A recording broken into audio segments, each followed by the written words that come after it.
The word warrior conjures images of combat and conflict, but the greatest warriors in history understood something most people miss. The highest form of victory comes not from defeating opponents, but from transforming the conditions that create conflict in the first place. This is the essence of Stoic leadership, becoming so strategically wise and internally disciplined that you achieve your objectives without the destructive battles that consume most leaders. Sun Tzu wrote that the supreme excellence consists of breaking the enemy's resistance without fighting.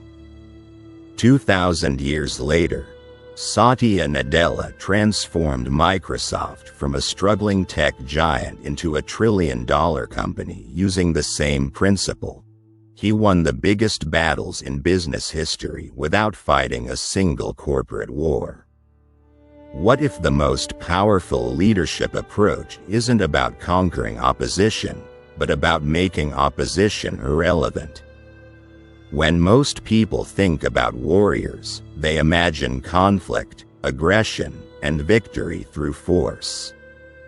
But the greatest military strategists and philosophical warriors throughout history understood a profound truth.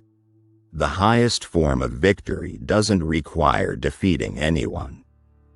It requires creating conditions where everyone can win, where resistance dissolves naturally, and where your objectives are achieved through wisdom rather than warfare. This principle becomes transformative when applied to leadership challenges. Most leaders approach difficulties like traditional warriors. They prepare for battle, rally their forces, and attempt to overcome opposition through superior strategy or resources.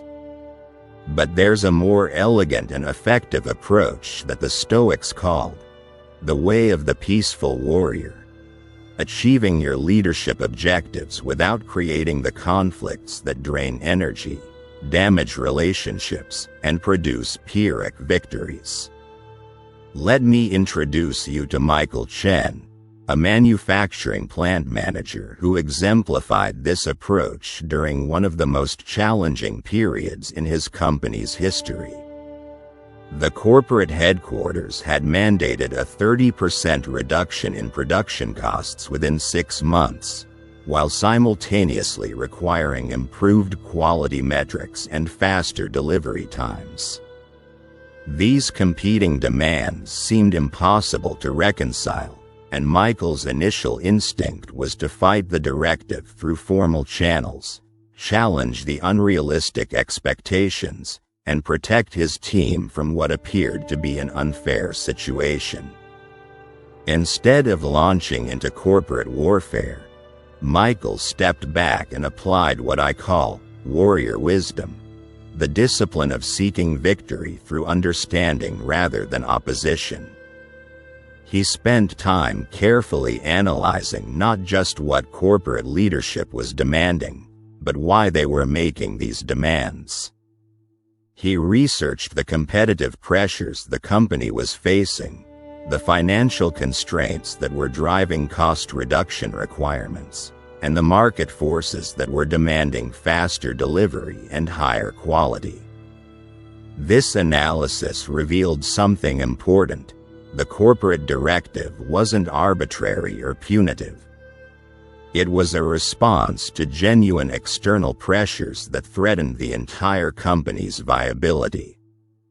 Armed with this understanding, Michael shifted his approach from resistance to creative problem-solving. Instead of fighting the mandate, he engaged his team in developing innovative approaches that could potentially meet all 3 requirements simultaneously. The breakthrough came when Michael and his team realized that many quality problems were actually causing delays and increasing costs through rework and waste. By addressing root causes of quality issues, they could potentially improve all 3 metrics at once. Over the following months, they implemented systematic improvements that not only met the corporate requirements but exceeded them, positioning Michael's plant as a model for other facilities. This story illustrates the first principle of warrior leadership: understanding that most apparent conflicts are actually problems waiting for creative solutions. When you approach challenges with warrior discipline, rigorous analysis, strategic thinking, and commitment to victory, but apply that discipline to understanding rather than opposition, you often discover opportunities that weren't visible from a confrontational perspective. The ancient Stoics understood this principle intimately. Marcus Aurelius, who spent years leading military campaigns, wrote extensively about the importance of understanding your opponents rather than simply defeating them. Seneca, who navigated the treacherous politics of imperial Rome, mastered the art of achieving his objectives through wisdom and timing rather than direct confrontation. Epictetus taught that true strength comes from self-discipline and clear thinking rather than external force. Modern neuroscience supports what these ancient philosophers understood intuitively. When we approach challenges with a confrontational mindset, our brains activate stress responses that narrow our thinking, increase emotional reactivity, and reduce our capacity for creative problem-solving. Conversely, when we approach the same challenges with what researchers call approach motivation, curiosity about solutions rather than defensiveness about problems, our cognitive capabilities expand dramatically. Consider the difference between two leaders facing the same challenge: a major client threatening to cancel their contract unless significant concessions are made. The first leader approaches this as a battle to be won or lost. They prepare arguments, gather allies, and develop strategies to force the client to accept existing terms or replace them with a different client. The second leader approaches this as a puzzle to be solved. They investigate why the client is making these demands, what underlying needs aren't being met, and how both parties might achieve their objectives through creative restructuring. The first approach often leads to damaged relationships, lost business, or Pyrrhic victories that cost more than they're worth. The second approach frequently leads to stronger partnerships, innovative solutions, and outcomes that serve everyone's interests better than the original arrangements. The difference isn't just tactical, it's philosophical. One leader sees challenges as conflicts to be won, while the other sees them as opportunities for mutual benefit. This shift in perspective requires what I call warrior discipline, the mental and emotional training to respond to apparent threats with curiosity rather than defensiveness, with strategic thinking rather than reactive emotions, and with commitment to optimal outcomes rather than just winning battles. It's actually more demanding than traditional confrontational approaches because it requires greater self-control, deeper analysis, and more creative thinking. But here's what makes this approach so powerful. When you consistently solve problems rather than win fights, people begin to see you as an ally rather than an adversary. Stakeholders start bringing you their challenges because they trust your ability to find solutions that work for everyone. Team members become more collaborative because they know you're not trying to defeat them. Even competitors begin to see opportunities for mutual benefit rather than zero-sum competition. The transformation that occurs when leaders adopt this warrior mindset is remarkable. They become more effective at achieving their objectives because they're not wasting energy on unnecessary conflicts. They build stronger relationships because people trust their commitment to finding win-win solutions. They develop reputations as problem solvers rather than empire builders, which attracts opportunities and resources that wouldn't be available to more confrontational leaders. The key insight is that warrior strength in leadership contexts isn't about your ability to defeat opposition. It's about your ability to make opposition unnecessary.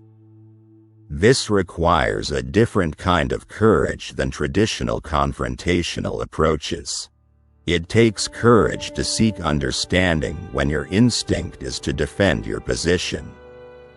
It takes discipline to remain curious when you feel attacked. It takes wisdom to look for creative solutions when the obvious response is to fight back. Think about the leaders you most admire and respect. Chances are, they're people who achieved significant objectives without leaving a trail of defeated opponents and damaged relationships. They found ways to advance their organizations and serve their teams while maintaining positive relationships with stakeholders, competitors, and even critics. They understood that sustainable success comes from building rather than destroying, from creating value rather than claiming territory. This doesn't mean avoiding difficult decisions or being passive in the face of genuine conflicts. Warrior leadership requires the strength to make tough choices and the discipline to maintain your principles even under pressure. But it means approaching these challenges with the wisdom to distinguish between necessary conflicts and unnecessary battles, and the creativity to find solutions that minimize destructive confrontation while maximizing positive outcomes. The ancient concept of the peaceful warrior isn't about avoiding conflict. It's about understanding that the highest form of victory transcends conflict entirely. When you become skilled enough at strategic thinking, creative problem solving, and relationship building, many potential conflicts resolve themselves before they ever become battles. You achieve your objectives not by defeating others, but by creating conditions where everyone can succeed. In the next section, we'll explore the specific practices and principles that develop this warrior wisdom, and how modern leaders can cultivate the discipline and skills needed to win without fighting in today's complex organizational environments. Developing the capacity to achieve victory without battle requires mastering what I call the 4 pillars of peaceful warrior leadership. These aren't soft skills or passive approaches. They're demanding disciplines that require the same rigor and commitment as traditional warrior training. The difference is that instead of preparing for combat, you're preparing for creative solution finding and strategic relationship building. The first pillar is strategic empathy, the discipline of understanding others' perspectives, motivations, and constraints so thoroughly that you can find solutions they didn't know were possible. This isn't emotional empathy, which involves feeling what others feel. Strategic empathy involves thinking like others think, understanding their pressures and priorities, and recognizing opportunities for mutual benefit that aren't immediately obvious. Lisa Wong exemplified this principle when she became regional director of a healthcare consulting firm that was losing major clients to competitors offering lower prices. Instead of entering a price war or trying to convince clients that cheaper services would ultimately cost them more, Lisa applied strategic empathy to understand why cost reduction had become such a priority for these organizations. Her research revealed that client organizations weren't choosing cheaper alternatives because they wanted lower quality services. They were under intense pressure from their own stakeholders to demonstrate cost consciousness during a difficult economic period. Once Lisa understood this underlying dynamic, she was able to develop service packages that addressed both the real need for excellent consulting and the political need to show fiscal responsibility. She created transparent pricing models that allowed clients to demonstrate cost savings compared to previous arrangements, while actually receiving enhanced services through efficiency improvements. She developed reporting systems that helped clients communicate the value they were receiving to their own leadership. Most importantly, she positioned her firm as a partner in helping clients achieve their financial objectives rather than as a vendor trying to maximize fees. The result was that clients stopped seeing Lisa's firm as expensive and started seeing them as strategically valuable. Instead of losing business to lower-cost competitors, they began attracting new clients who valued their approach to cost-effective excellence. Lisa achieved her objective of maintaining profitable client relationships without fighting a destructive price war that would have damaged everyone involved. Strategic empathy requires setting aside your immediate assumptions about why people are acting in ways that seem unreasonable or problematic. Instead of judging others' behavior, you investigate the pressures, constraints, and incentives that are driving their decisions. This investigation often reveals opportunities for solutions that address underlying causes rather than just surface symptoms. The second pillar is adaptive strategy, the ability to achieve your core objectives through multiple potential pathways rather than becoming attached to specific methods or approaches. Traditional warriors often succeed through superior execution of predetermined strategies. Peaceful warriors succeed through superior flexibility in finding whatever approach works best for specific circumstances. This principle became crucial for David Morrison when he was promoted to operations director for a logistics company during a period of rapid industry disruption. New technologies were changing customer expectations, regulatory changes were affecting operational procedures, and competitive pressures were requiring both cost reduction and service improvement. David's predecessor had tried to address these challenges by implementing more rigid procedures and tighter controls, which had actually made the situation worse. David recognized that the rapidly changing environment required adaptive rather than rigid approaches. Instead of developing detailed long-term plans that would quickly become obsolete, he focused on building organizational capabilities that could respond effectively to whatever changes occurred. He invested in cross-training employees so teams could handle multiple functions as demands shifted. He developed relationships with multiple suppliers so the company wasn't vulnerable to single points of failure. Most importantly, he created decision-making processes that could respond quickly to new information rather than requiring lengthy approval cycles. When a major supply chain disruption occurred that would have devastated companies relying on rigid operational plans, David's organization was able to adapt quickly by shifting suppliers, reallocating resources, and adjusting service offerings to meet customer needs. Instead of fighting the disruption, they used their adaptive capabilities to turn it into a competitive advantage by serving customers better than competitors who were less flexible. Adaptive strategy requires what the Stoics called detachment from outcomes, commitment to your ultimate objectives combined with flexibility about how those objectives are achieved. This isn't indifference or lack of planning. It's the discipline to distinguish between goals that matter and methods that can be adjusted based on circumstances.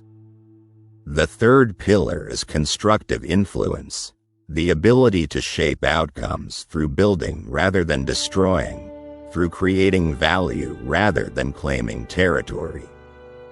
Traditional warriors influence through force or the threat of force. Peaceful warriors influence through making everyone involved more successful than they would be otherwise. Rachel Torres demonstrated this approach when she became chief marketing officer for a technology company that was struggling with internal conflicts between sales and marketing teams.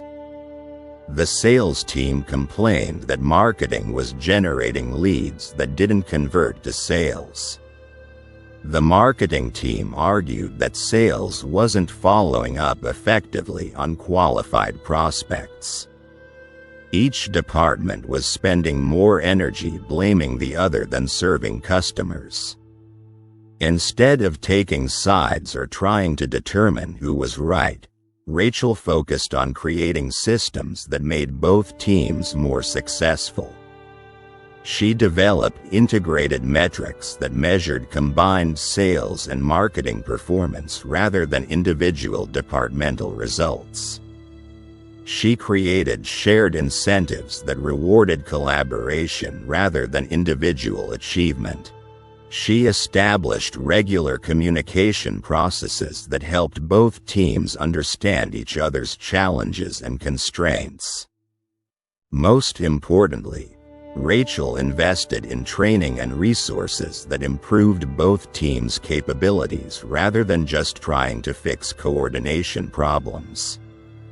Sales received better tools for following up on leads, while marketing received better feedback about what types of prospects actually converted to customers.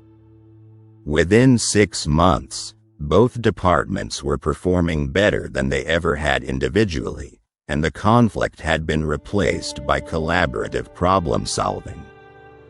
Constructive influence requires understanding that sustainable power comes from making others more capable rather than more dependent. When you consistently help people achieve their objectives, they naturally want to work with you rather than against you.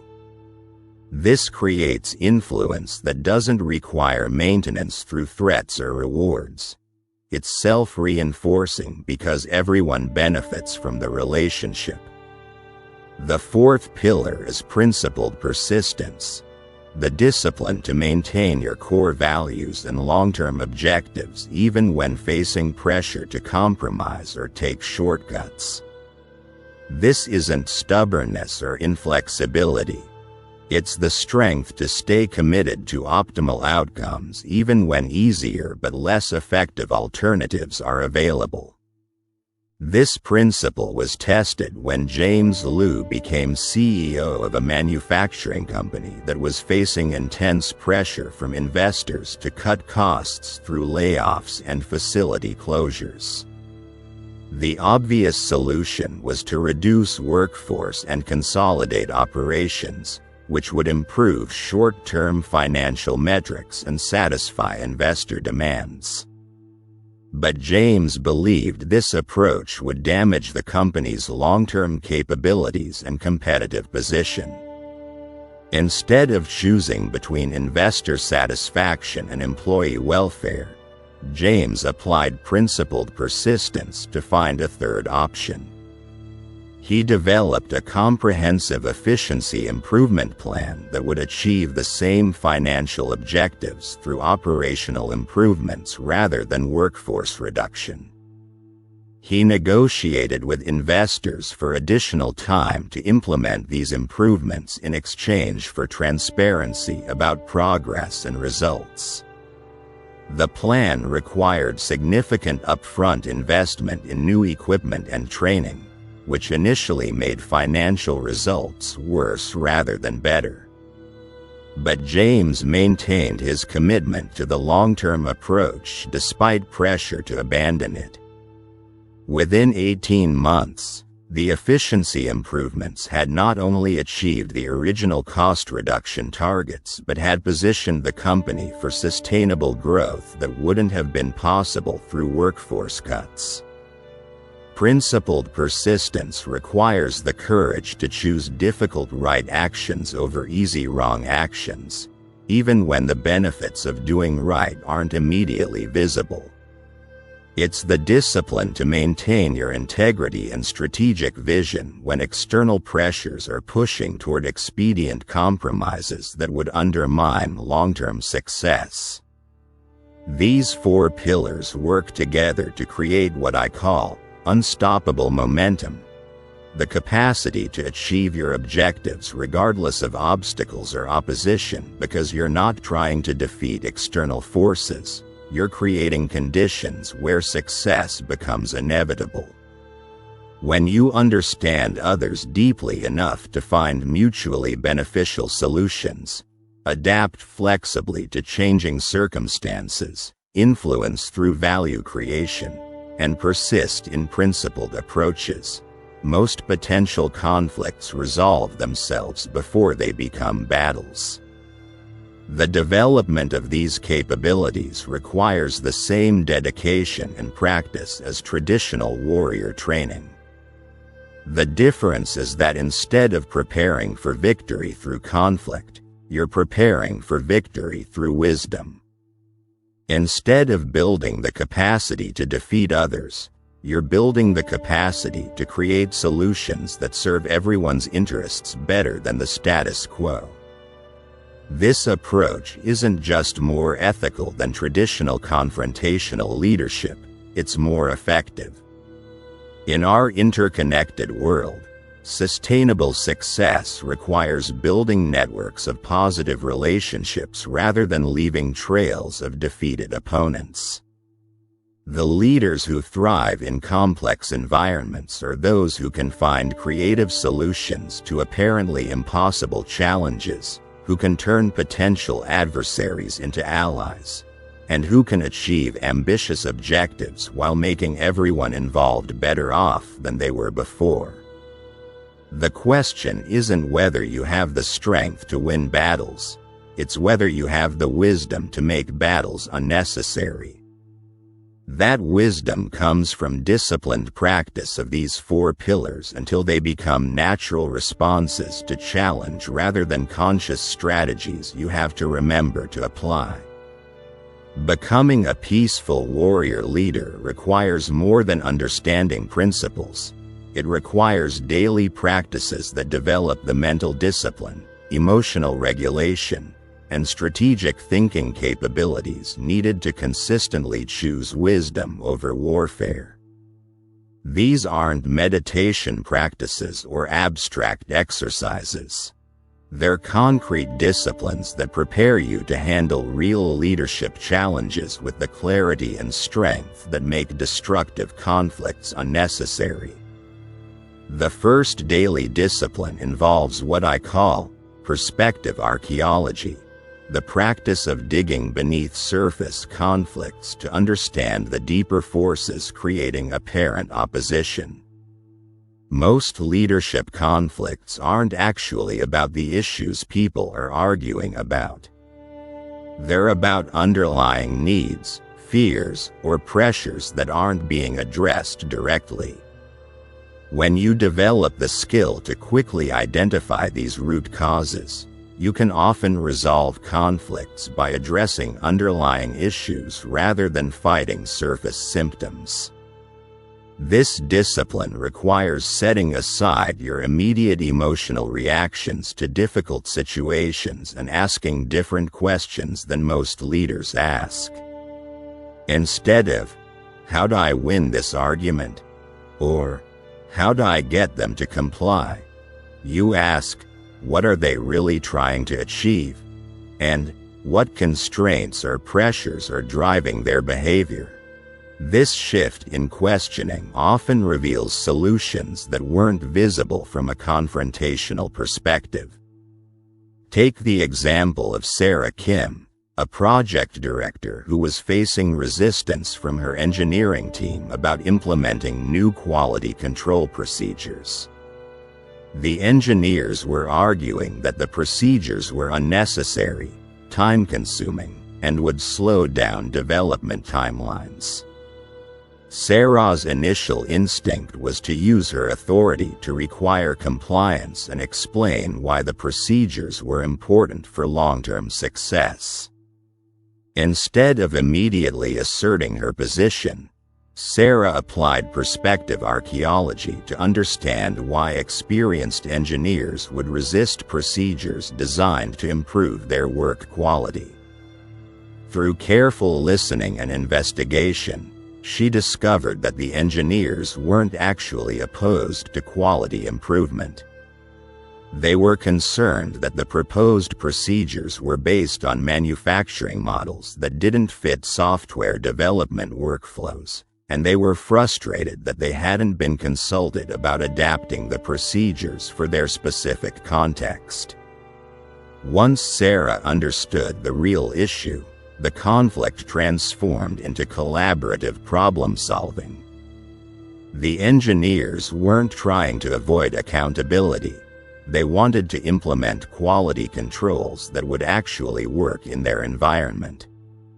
By involving them in adapting the procedures rather than requiring them to implement predetermined processes, Sarah achieved better quality outcomes while building team commitment to the new approaches.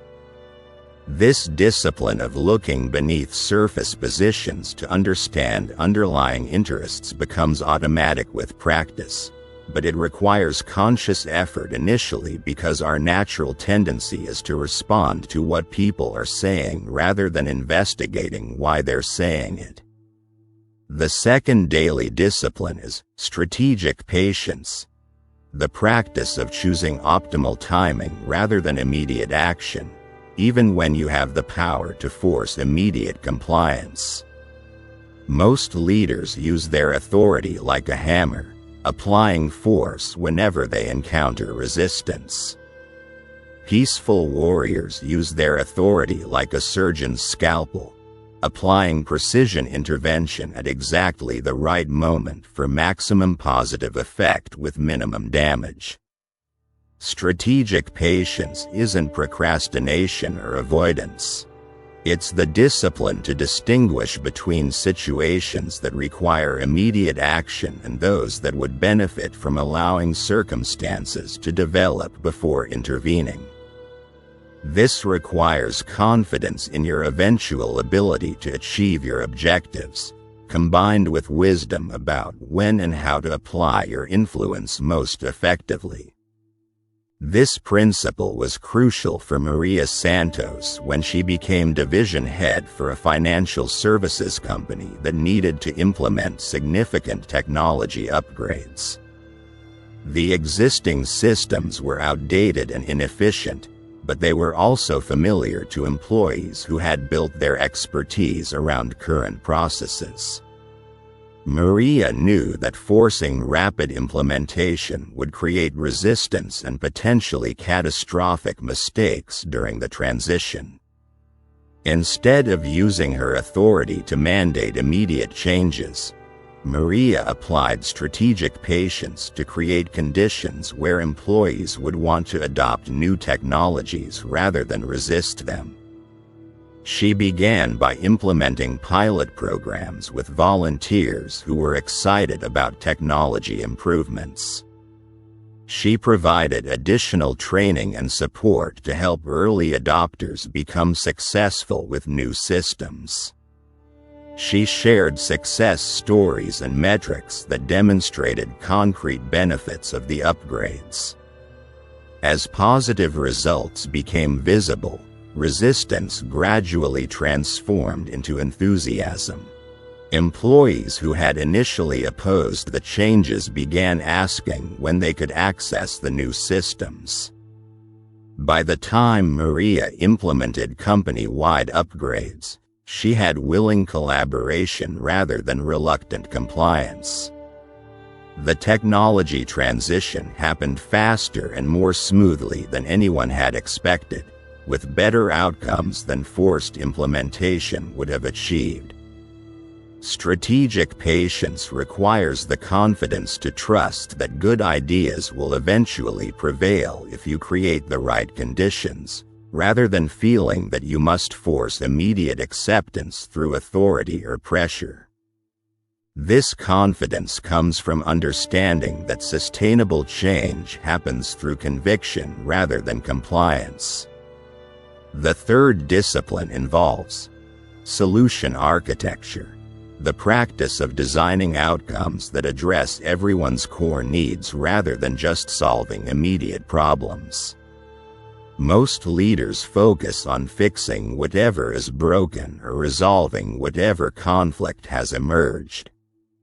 Peaceful warriors focus on creating systems and approaches that prevent similar problems from recurring while addressing current challenges.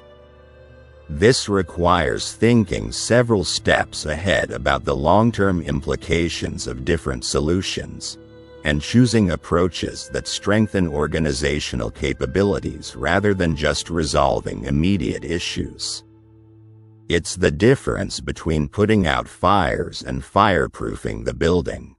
Consider how Robert Chen applied this principle when his technology startup was facing a crisis involving intellectual property disputes with a former employee who had joined a competitor. The immediate problem was potential legal action that could delay product launch and damage relationships with investors. The obvious solution was to pursue aggressive legal remedies to protect the company's interests. Instead of focusing only on the immediate dispute, Robert applied solution architecture to address the broader issue of intellectual property protection and employee relationships. He developed comprehensive IP agreements that clarified ownership and usage rights while providing fair compensation for employee contributions.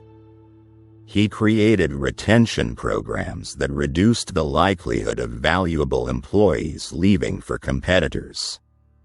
He established relationship management processes that maintained positive connections even with departing employees.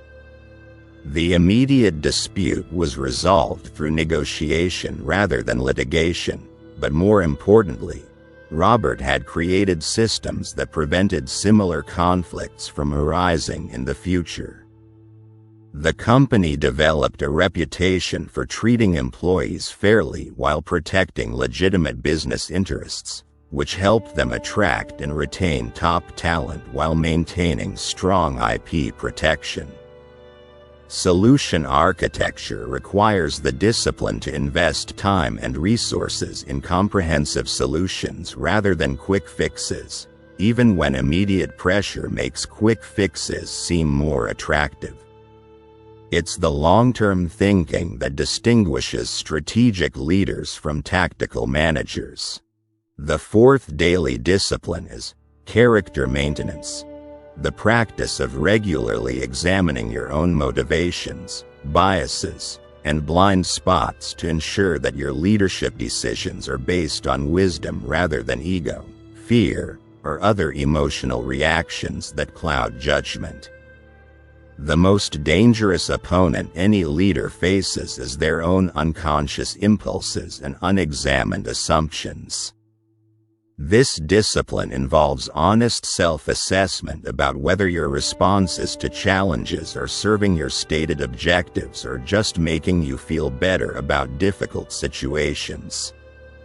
It requires the humility to acknowledge when you're wrong and the strength to change course when circumstances require different approaches.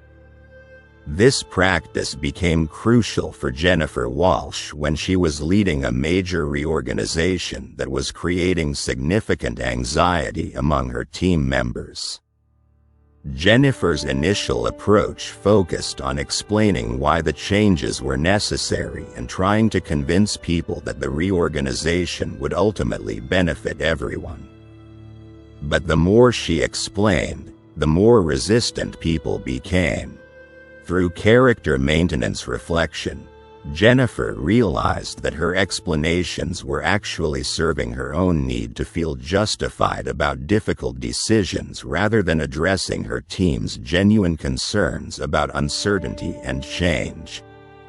She was trying to win an argument rather than help people navigate a challenging transition. This insight completely changed Jennifer's approach. Instead of explaining why the reorganization was good, she focused on providing concrete support for people dealing with uncertainty. She created transparent communication about timeline and process.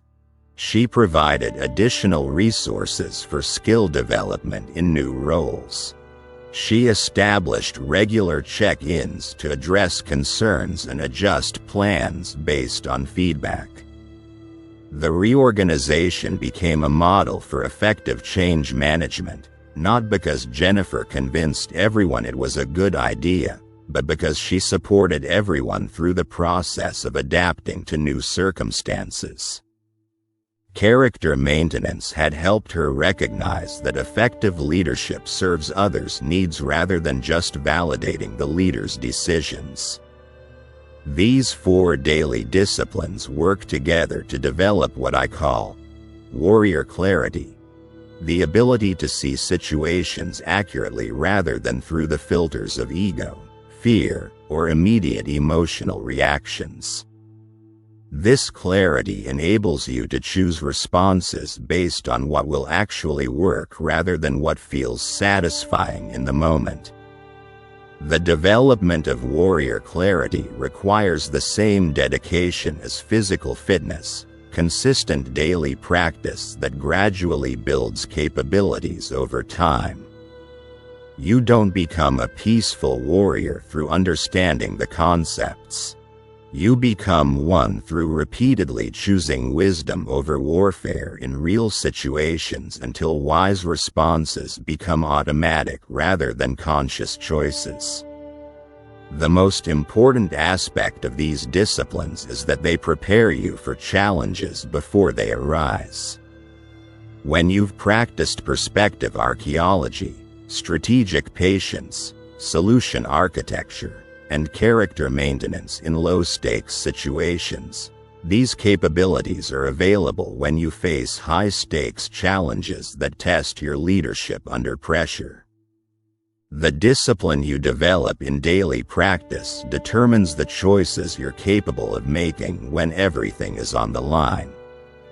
The ultimate expression of peaceful warrior leadership isn't just avoiding unnecessary conflicts. It's creating organizational cultures and outcomes that transcend the mindset that creates conflicts in the first place. When you consistently demonstrate that challenges can be opportunities for mutual benefit rather than zero-sum competitions, you transform not just immediate situations but the entire environment in which you lead. This transformation begins with what I call abundance thinking, the recognition that most apparent scarcities in organizational life are actually distribution problems rather than genuine shortages. When teams fight over limited resources, budgets, or recognition, they're usually operating from assumptions about fixed quantities that don't reflect actual possibilities. Peaceful warrior leaders help others see opportunities for expanding value rather than just competing for existing value. Consider the transformation that occurred when Patricia Gonzalez became Chief Operations Officer for a healthcare system that was facing intense internal competition between departments for funding, staffing, and administrative support. Each department head was advocating for their unit's needs while arguing that other departments should receive fewer resources. The executive team meetings had become adversarial negotiations where every gain for one department seemed to require losses for others. Instead of trying to mediate these conflicts or make better resource allocation decisions, Patricia applied abundance thinking to examine whether the perceived scarcities were real or artificial. Her analysis revealed that many departments were duplicating efforts, competing for the same talent pools, and working on similar problems without sharing knowledge or resources. The apparent resource shortage was actually an efficiency problem disguised as a funding problem. Patricia initiated what she called collaborative advantage projects, cross-departmental initiatives focused on achieving better outcomes for the entire healthcare system rather than optimizing individual department metrics. Departments that had been competing for resources began working together to develop shared solutions that served everyone's interests more effectively than separate approaches. The results exceeded everyone's expectations. Patient care improved because departments were coordinating rather than competing. Costs decreased because duplicated efforts were eliminated.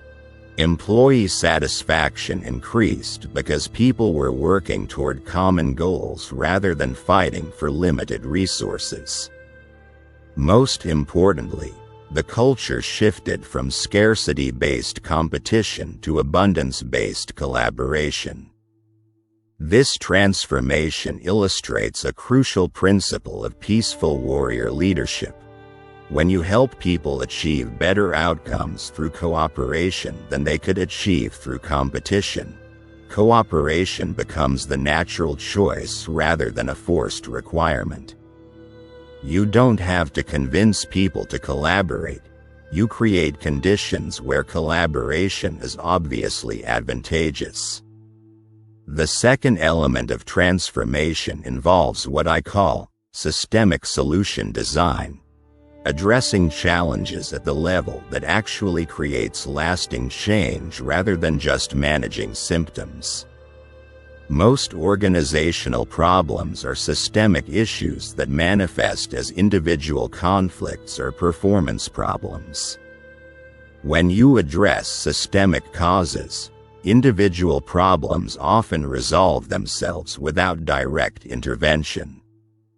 This principle became crucial when Anthony Rivera was promoted to regional director for a retail chain that was struggling with high employee turnover, inconsistent customer service, and declining sales performance. The obvious solutions involved better hiring practices, enhanced training programs, and improved performance management systems. But Anthony recognized that these tactical approaches weren't addressing the fundamental issues creating the problems. His systemic analysis revealed that store managers were under impossible pressure to meet conflicting objectives, cutting labor costs while maintaining service quality, increasing sales while reducing marketing budgets, and improving employee retention while offering below-market compensation. The individual performance problems were actually rational responses to irrational systemic pressures. Instead of trying to force better performance within existing constraints, Anthony redesigned the entire system to align incentives with desired outcomes. He negotiated with corporate leadership to change performance metrics so that managers were rewarded for long-term customer satisfaction and employee retention rather than just short-term cost-cutting. He developed resource-sharing arrangements between stores that reduced individual operational burdens while improving collective performance. Most importantly, Anthony created transparency about how store-level decisions affected overall regional performance, helping managers understand that their success was interconnected rather than competitive. Within 18 months, the region went from worst performing to best performing in the company, not because individuals worked harder but because the system was designed to reward the behaviors that created sustainable success. Systemic solution design requires the patience to address root causes rather than immediate symptoms, and the wisdom to recognize that lasting change happens at the level of structures and incentives rather than individual behaviors. The third transformation element involves legacy architecture, making decisions based on the long-term impact you want to have rather than just immediate objectives you need to achieve. Peaceful warriors understand that their current leadership role is temporary, but the organizational capabilities and cultural patterns they create will influence outcomes long after they've moved to other responsibilities. This perspective fundamentally changes how you approach leadership challenges. Instead of asking, "What do I need to accomplish during my tenure?" you ask, "What capabilities do I want this organization to have after I'm no longer leading it?" This shift often leads to different choices that prioritize sustainable development over short-term achievements. This principle guided Amanda Foster when she became CEO of a technology startup that was under intense pressure from investors to scale rapidly through aggressive hiring and market expansion. The obvious approach was to focus entirely on growth metrics that would satisfy investor expectations and position the company for a successful funding round or acquisition. But Amanda applied legacy architecture thinking to consider what kind of organization she wanted to build rather than just what kind of results she needed to achieve. She realized that rapid scaling without proper cultural development and systems integration would create long-term problems that would ultimately undermine sustainable success, even if short-term metrics looked impressive. Amanda chose a more measured approach that balanced growth with organizational development.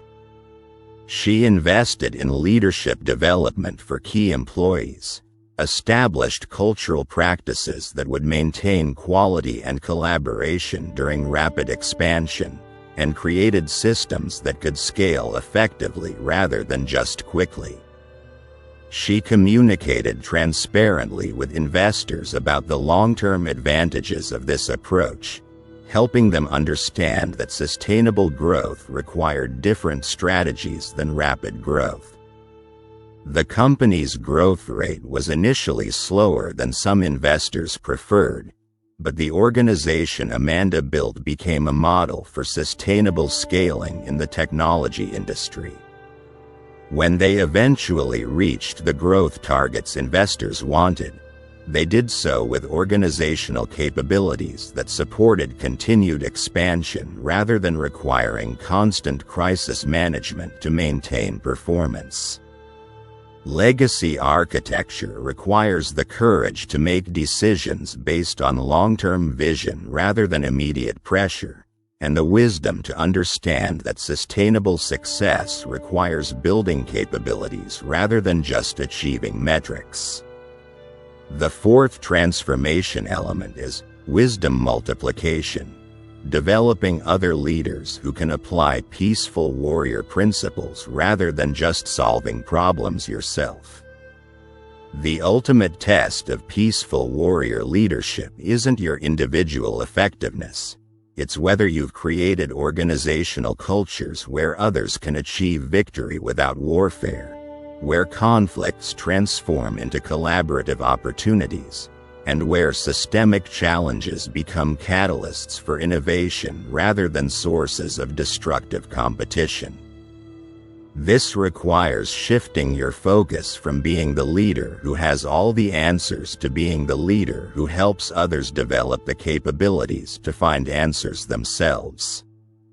It means teaching principles rather than just providing solutions, developing judgment rather than just giving directions, and creating systems that enable others to succeed rather than depending on your constant intervention.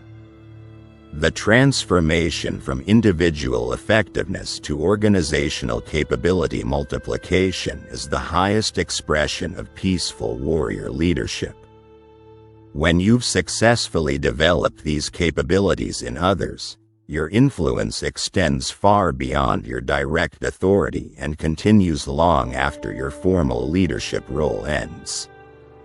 But this multiplication requires genuine commitment to others' development rather than just delegation of responsibilities. It means investing time in helping others understand the principles behind effective decisions rather than just communicating the decisions themselves. It means creating opportunities for others to practice peaceful warrior leadership in challenging situations rather than handling all difficult situations yourself. The leaders who achieve this level of impact understand that their greatest victories aren't the problems they solve or the conflicts they avoid. It's the leaders they develop who can apply these same principles to challenges that haven't even emerged yet.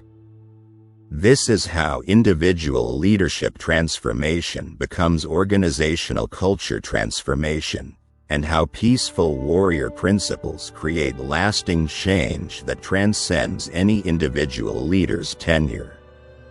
When you've mastered the ability to achieve victory without warfare, and when you've developed that ability in others, you've accomplished something that traditional warrior approaches can never achieve.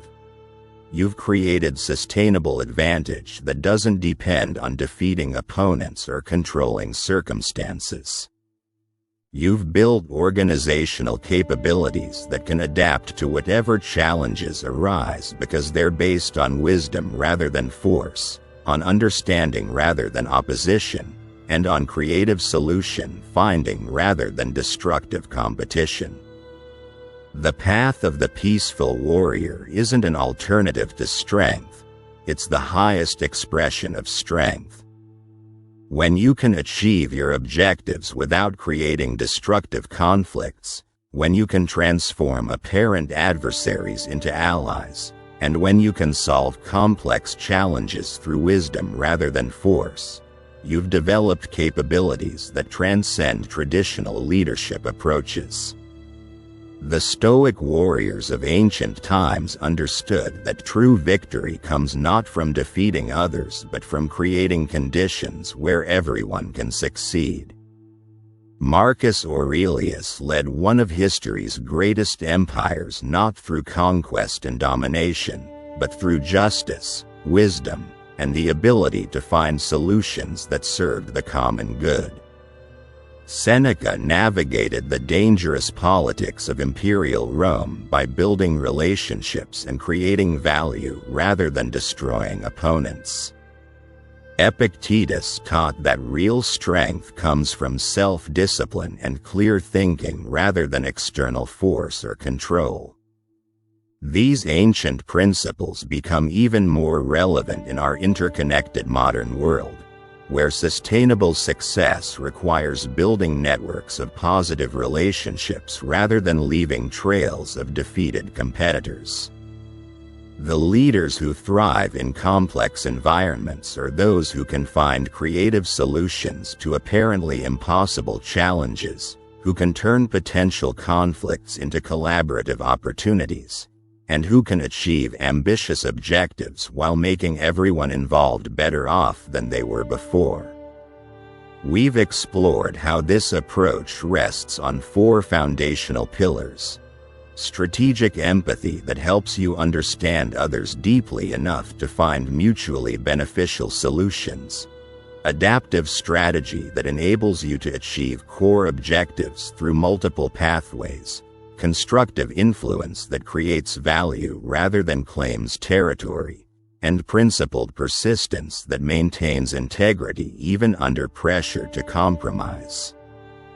The daily disciplines of perspective archaeology, strategic patience, solution architecture, and character maintenance develop the mental clarity and emotional regulation needed to consistently choose wisdom over warfare.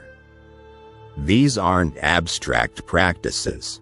They're concrete skills that prepare you to handle real leadership challenges with the strength and clarity that make destructive conflicts unnecessary. Most importantly, we've seen how peaceful warrior leadership creates transformation rather than just individual effectiveness. When you consistently demonstrate that challenges can become opportunities for mutual benefit, you don't just solve immediate problems.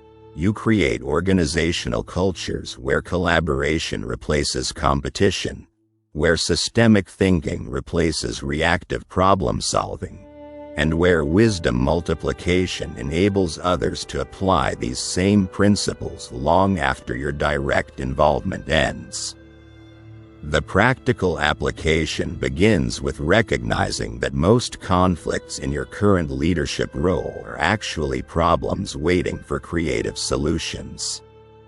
Instead of preparing for battle when you encounter resistance or opposition, pause and apply perspective archaeology to understand the underlying interests and pressures that are creating apparent conflicts.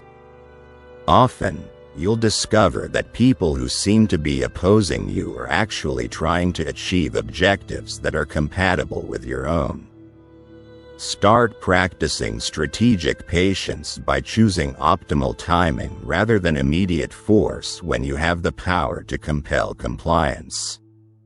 Look for opportunities to create conditions where people want to do what you need them to do, rather than requiring them to do it through authority or pressure. This approach takes longer initially, but it creates sustainable change that doesn't require constant maintenance. Develop your solution architecture capabilities by thinking several steps ahead about the long-term implications of different approaches to current challenges.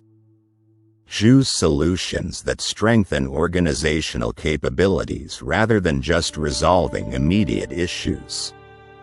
This investment in systemic improvement will reduce the number of conflicts you face over time because you're addressing root causes rather than managing symptoms. Most importantly, commit to character maintenance by regularly examining your own motivations and blind spots. The greatest enemy of peaceful warrior leadership is ego-driven decision-making that prioritizes feeling right over being effective. When you can set aside the need to win arguments or prove points, you free yourself to focus entirely on achieving optimal outcomes for everyone involved. Remember that becoming a peaceful warrior leader is a practice, not a destination. You don't master these capabilities overnight, and you don't apply them perfectly in every situation. The goal is developing the discipline to choose wisdom over warfare more often than you choose warfare over wisdom, until wise responses become your natural reaction to challenge rather than conscious strategies you have to remember to apply. The ancient Stoics understood that the highest form of victory transcends conflict entirely. When you've developed the capabilities to achieve your objectives through creative problem solving, relationship building, and systemic thinking, you've gained access to a form of power that doesn't depend on defeating others or controlling circumstances.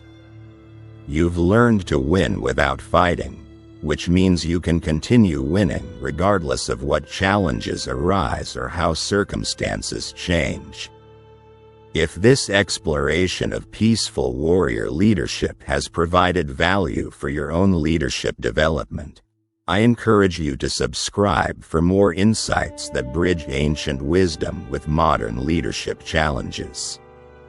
Next week, we'll explore how Stoic principles can transform your approach to handling anxiety and uncertainty in leadership roles, turning potential weaknesses into sources of strength and clarity. Until then, remember that the greatest battles in leadership aren't won through force or opposition.